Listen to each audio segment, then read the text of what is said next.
So this post-war era is really defined by the Cold War in terms of politics, especially foreign policy. And the Cold War refers to this rivalry between the Soviet Union and the United States, which is not a traditional battle or war in the sense that soldiers are firing guns at each other, Soviet soldiers versus American soldiers are launching grenades or bombs at each other. No, but they are, there's this intense rivalry for dominance and the expansion of a sphere of influence around the globe and the containment of your enemy, okay? So the methods here that are going to be used are diplomacy, economic policy, providing military support to certain countries or certain factions within countries, and, you know, also military intervention at times, of course, we'll get to that later on. But this is, and of course also the arms race, right? Building up a stockpile of weapons, especially nuclear weapons, ultimately, that are going to intimidate your enemy, right? So this is how the Cold War is going to be fought, really through intimidation, through diplomacy, through economic sanction, through intervention in other areas and other nations, but not direct fighting. So the emergence of this Cold War begins even before the Second World War has ended, right? The tensions are already rising, okay? And by the beginning of 1946, there is the emergence of a policy called containment. The idea is that we're going to try to, as the United States, prevent the Soviet Union from expanding its influence any more than it already has, okay? So let's just kind of talk towards the emergence of this containment policy starting at the end of the Second World War, right? So if you remember, in February of 1945, Stalin is in Yalta with Churchill and with Roosevelt. They're talking about the post-war world. And of course, Stalin has already conquered Eastern Europe and is under military rule there as he's moving towards Berlin. And he is saying, look, he's not going to give these countries up. He's not going to give Poland up, especially.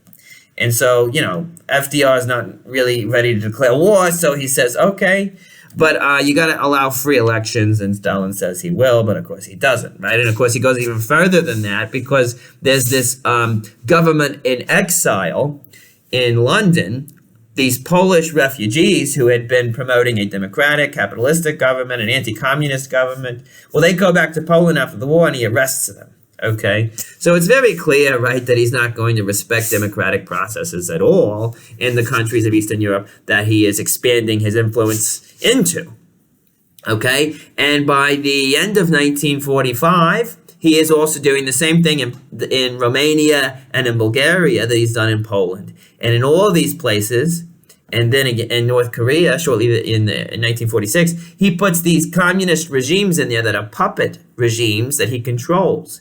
They're technically independent states, but they are answerable to Stalin. They do exactly what the Kremlin tells them to do. And everyone knows this, okay? And so he's clearly establishing these puppet regimes, especially in Eastern Europe, by February of 1946, which is making everybody anxious. And then in February of 1946, he blames the war on monopoly capitalism, he says. And so everybody gets nervous because they think, okay, now he's announcing to the world he's going to start pursuing a more radical Marxist revolutionary ideology. He's going to try to promote revolution everywhere in the world, okay? And this is, of course, concerning to everyone. And he also is not demobilizing the army, right? And so whereas in the United States by 1946, soldiers are going home as quickly as possible, same thing is not happening on the same scale in the Soviet Union, okay? And then February 16th, 1946, something really scary happens, which is that Canada arrests like 22 people on charges that they were spies operating, trying to gain secrets about the development of the atomic bomb during the war and after the war, okay? And so now there's like these kind of shockwaves moving through the nation. How many spies are there? Are the Soviets going to get the bomb? Like, what are we going to do? And so at this moment, this fellow named George F. Kennan, he steps in. George F. Kennan is the minister counselor of the American embassy in Moscow, right? He's a statesman. He is an ambassador. He's involved in the State Department, and he's one of a few handful of American experts who knows a lot about Russian history and a lot about Russian language and culture. And he sends this telegram, the Keenan telegram, to Washington in mid-February of 1946, urging the United States to adopt a more aggressive stance of containing the Soviet threat and containing the communist threat. Okay. And he says that, the Soviets are not intending to back down. He says, quote, they are with unalterable counterforce at every point.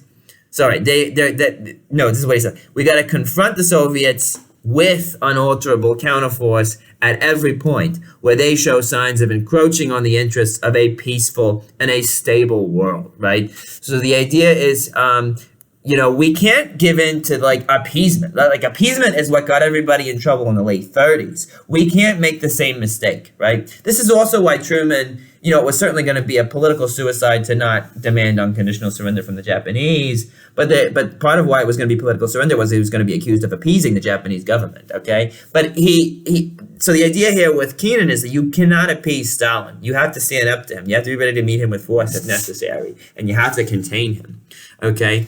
And by